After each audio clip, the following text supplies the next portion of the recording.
India will achieve the target of net zero carbon emission by 2070। यही वो statement है जो हमारे honourable prime minister mister Narendra Modi ने ग्लासगो में हो रही COP26 की मीटिंग में बताया। मोदी जी ने और भी बहुत सारी चीज़ें डिस्कस करी, जैसे इंडिया 500 गीगावाट्स ऑफ एनर्जी, इसका मतलब 50% ऑफ द एनर्जी रिक्वायरमेंट्स जो इंडियंस को ज़रूरत है, इंडिया को ज़रूरत है, वो 2030 तक रिन्यूएबल रिसोर्सेज से मीट होने लगेंगी। रिन्यूएबल रिसोर्सेज वो रिसोर्सेज हैं बेसिकली जो ख़त्म नहीं होते इन द सेंस वो रिन्यू होते रहते हैं ऑटोमेटिकली, जैसे solar energy, water energy, wind energy, geothermal energy.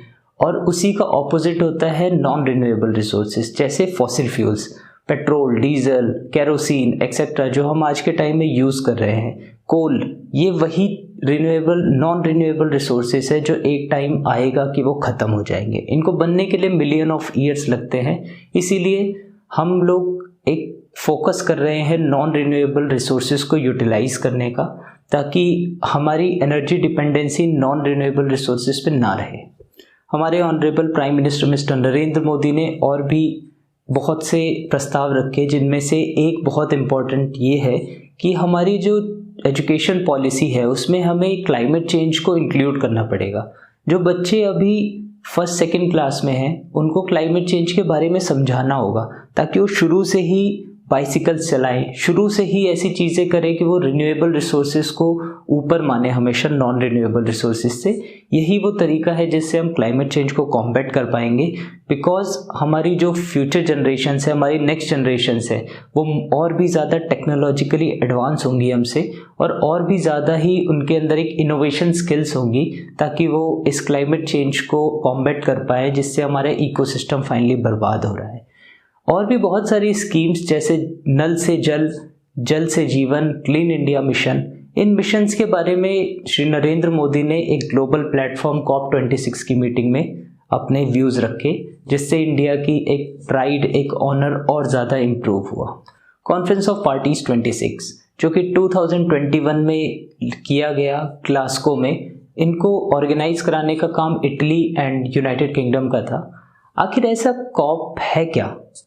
Corp आखिर कॉन्फ्रेंस ऑफ पार्टीज ऐसी क्या चीज़ है, क्या इवेंट है जिसमें 25,000 delegates from 200 Nations have participated in this event?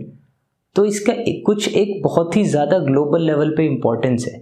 आइए इसको आगे डिस्कस करते हैं कि आखिर ये कॉप ऑर्गेनाइज क्यों हुआ, कॉप की शुरुआत कहाँ से हुई, क्या क्या इसमें से इम्पोर्टेंट प्रोटोकॉल्स निकले, आखिर इस कॉप का फ्यूचर क्या है, कॉन्फ्रेंस ऑफ पार्टीज की इम्पोर्टेंस क्या है।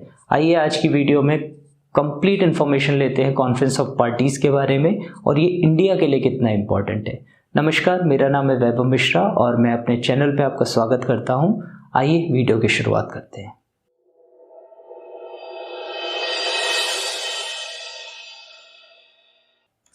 (1992) में रियो डी जेनेरियो समिट के बाद बहुत सारे ऐसे इवेंट्स होने लगे जिसमें हमें क्लाइमेट चेंज का फ़र्क दिखने लगा कि आखिर ये जो एक सीज़न था जिसमें बारिश हो रही थी, अब वो बारिश 1 महीने बाद हो रही है, वो बारिश एक अननोन टाइम पे हो रही है। हम लोग साइक्लोन्स का आइडेंटिफाई नहीं कर पा रहे, हम अर्थक्वेक्स को आइडेंटिफाई नहीं कर पा रहे। ये सब एक इम्पैक्ट्स हैं जो क्लाइमेट चेंज से आते हैं। तो इसीलिए 1995 में बर्लिन में COP1 समिट हुआ, कॉन्फ्रेंस ऑफ पार्टीज़, जिसमें बहुत सारे देश आपस में मिले और उन्होंने एक कॉन्फ्रेंस करी कि हम इस क्लाइमेट चेंज को कैसे कॉम्बैट करें। कॉन्फ्रेंस ऑफ पार्टीज़ 1 का कुछ ज़्यादा बहुत ही बड़ा रोल नहीं था, लेकिन एक रोल ये था कि उसने एक इनिशिएशन, एक किक स्टार्ट दे दिया क्लाइमेट चेंज को कॉम्बैट करने के लिए, सारे वर्ल्ड को एक साथ आने के लिए। COP1 के 2 साल के बाद 1997 में कॉन्फ्रेंस ऑफ पार्टीज़ 3 होता है, जिसे हम COP3 बोलते हैं। ये COP3 जापान में क्योटो शहर में किया गया था, जिसका एक रिजल्टेंट था क्योटो प्रोटोकॉल, जो कि एक बहुत ही फेमस प्रोटोकॉल है। क्योटो प्रोटोकॉल का एक बहुत ही अच्छा इम्पैक्ट या रिजल्ट हमें देखने को मिला, जिसके बाद 2015 में हमने पेरिस एग्रीमेंट साइन करा। पेरिस एग्रीमेंट में 190 से ज़्यादा ऐसे देश थे जिन्होंने पार्टिसिपेट करा, क्योंकि सबका इंटेंशन है हमें क्लाइमेट चेंज को रोकना है।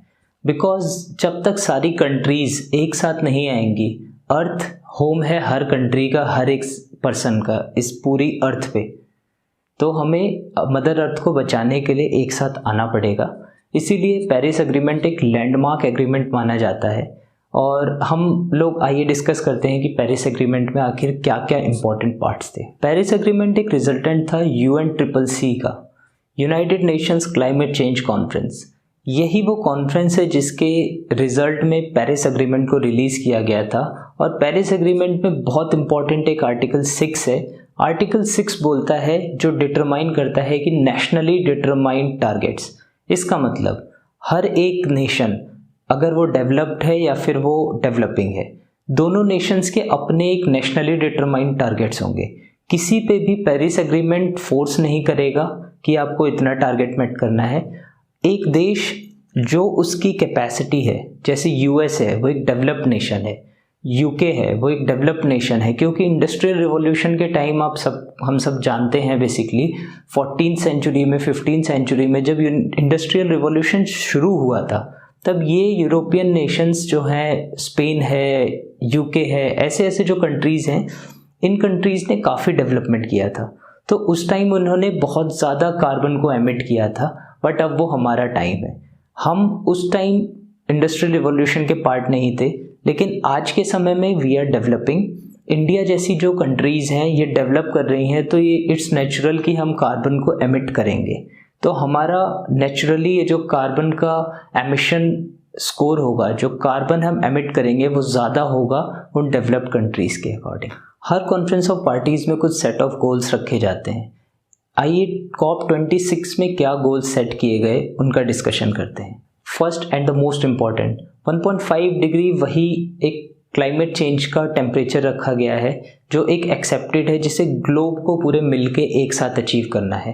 पहले ये 1.1 डिग्री था कुछ पार्टीज़, कॉन्फ्रेंस ऑफ पार्टीज़ के पहले, बट हमें पता है कि हम इतना ज़्यादा कार्बन एमिट कर चुके हैं एनवायरनमेंट में, इतना ज़्यादा एंथ्रोपोलॉजिक फैक्टर हम इंडस्ट्री में, हम इकोसिस्टम्स में, हमने देश में, हमने एनवायरनमेंट में, एटमॉस्फेयर में डाल चुके हैं कि अब उसको रिवर्स करना बहुत मुश्किल है। सो इसीलिए हमने अपना टारगेट बढ़ाया और 1.5 डिग्री का टारगेट रखा। दूसरा भी बहुत इम्पॉर्टेंट माना जाता है कि जो भी हमारी इम्पॉर्टेंट कम्युनिटीज़ हैं या फिर इम्पॉर्टेंट हैबिटेट्स हैं या फिर इम्पॉर्टेंट बायोडाइवर्सिटी, इकोलॉजीज़, इसका मतलब कोई भी एक एनवायरनमेंट का ऐसा पार्ट जो एक नेचुरली एग्जिस्ट कर रहा है, आप उस नेचुरली एग्जिस्टिंग एरिया में इंटरफियर मत करो। हमारा ये एक कमिटमेंट बनता है इस COP26 की मीटिंग के गोल के अकॉर्डिंग कि हमें ये भी जो भी हैबिटेट्स हैं, जो भी कम्युनिटीज़ हैं, उनको सेव रखना है। इसके अलावा थर्ड एक ये भी है कि हमें फाइनेंस को मोबिलाइज करना है। जो भी डेवलप्ड नेशंस है या फिर जो भी डेवलपिंग नेशंस है, डेवलप्ड डेवलपिंग की हेल्प करे, डेवलपिंग अंडर डेवलप्ड की हेल्प करे। फॉर एग्जांपल US बहुत ही एक अच्छा GDP, एक अच्छा इकोनॉमी है US का, तो उनका एक फ़र्ज़ बनता है एज़ पर द COP26 गोल और एज़ पर COP26 की जो भी कमिटमेंट्स हैं उसके अकॉर्डिंग US जैसे देशों का एक फ़र्ज़ बनता है कि वो इंडिया जैसे देशों को या फिर और भी अंडर डेवलप्ड नेशंस हैं उनको टेक्नोलॉजिकली और फाइनेंशियली दोनों तरीके से मदद करें। पैसा भी देना है, टेक्नोलॉजी भी देनी है, तभी तो हम लोग इस जो भी हम टारगेट्स अचीव कर रहे हैं इसको और जल्दी से उसके टेंडिंग पहुंच पाएंगे और जल्दी उसके पास पहुंच पाएंगे। तो आइए फाइनली डिस्कस करते हैं कि जो मिस्टर नरेंद्र मोदी ने प्रॉमिस करा है 2070 तक नेट ज़ीरो कार्बन एमिशन का टारगेट, क्या हम उसको अचीव कर पाएंगे। ये बहुत बड़ा एक सवाल लगता है कि अभी सिर्फ 50 साल रह गए हैं, 2021 चल रहा है, अराउंड 50 ईयर्स रह गए हैं। क्या इस 50 साल में एक ऐसा नेशन जिसकी अभी भी 70% एनर्जी रिक्वायरमेंट्स कोल से पूरी हो रही हैं, वो इतना जितना कार्बन एमिट करेगा उतना सिक्वेस्ट्रेट कर ले। कार्बन सिक्वेस्ट्रेशन का मतलब वो होता है कि जितना हम कार्बन एमिट कर रहे हैं उसी कार्बन को हम किसी फॉर्म में वापस नेचर में डाल दें। अर्थ पे इंडिया एक ट्रॉपिकल एरिया में पड़ता है जिसमें सनलाइट या फिर सोलर रेडिएशंस बहुत ही अच्छी क्वांटिटी में मिलते हैं। तो इंडिया का एक इनिशिएटिव जिसे हम इंटरनेशनल सोलर अलायंस कहते हैं, हमें उसको completely to the full extent use करना पड़ेगा ताकि हम सोलर एनर्जी की पावर को ज़्यादा से ज़्यादा यूज़ कर पाएँ। इसके अलावा जो भी कोल के यूजेज हम लोग कर रहे हैं in order to generate electricity और इन इंडस्ट्रियल फ्यूल्स तो ऐसी जितनी भी जगहों पे हम कोल को इस्तेमाल कर रहे हैं, कोल की जगह हमें कोशिश करनी है कि हम सोलर एनर्जी या फिर न्यूक्लियर एनर्जी, जो कि एक बहुत अच्छा सोर्स है आज के टाइम में, बस टेक्नोलॉजी की थोड़ी सी हमारे पास कमी है अभी in order to use the nuclear energy. But हाँ, धीरे धीरे हम उस चीज़ को भी अचीव कर पाएंगे और इट माइट बी पॉसिबल। बहुत सारे डेवलप्ड नेशंस हैं जिन्होंने काफ़ी अच्छी टेक्नोलॉजीज जनरेट करी है, तो हमें उसकी भी हेल्प मिलेगी। जैसे टोकमैक नाम की एक टेक्नोलॉजी है जो जापान और यूएस के पास भी है, जिसमें न्यूक्लियर एनर्जी और थर्मल एनर्जी रेडिएशंस को ज़्यादा यूज़ किया जाता है। डीकार्बनाइजेशन ऑफ एनवायरनमेंट, इसका मतलब हमें एनवायरनमेंट से कार्बन को मिनिमाइज करना है, जो भी ग्रीन हाउस गैसेस है उनको मिनिमाइज करना है। उसके लिए सबसे इम्पॉर्टेंट ट्रांसपोर्ट, बिकॉज हम जानते हैं कि बहुत एक अच्छी क्वांटिटी का एक good amount of green house emission हम ट्रांसपोर्ट्स के थ्रू कर रहे हैं। एक पर्टिकुलर पर्सन अपने ऑफिस जा रहा है, वो भाई बाइक लेके जाएगा, एक दूसरा पर्सन ऑफिस जा रहा है, वो गाड़ी लेके जाएगा। 5 लोग बैठ सकते हैं एक गाड़ी में without doing the car pooling. Car pool नहीं करेंगे उसको कि एक एरिया में 5 लोग हैं, 5 लोग बैठ के आराम से ऑफिस जाए, नहीं, 5 अपनी अपनी कार्स को लेके जाएंगे। ऐसे तो हो चुका हमारा 2070 का टारगेट मेट। गवर्नमेंट पॉलिसीज़ की भी ज़रूरत है आज के टाइम में। पॉलिसीज़ वैसे भी गवर्नमेंट पहले से भी बना रही है, बट और भी ज़्यादा गवर्नमेंट को उस पर काम करने की ज़रूरत है। लेकिन मेन रोल जो होगा वो एक कॉमन मैन, एक कॉमन सिटीज़न ऑफ इंडिया का होगा।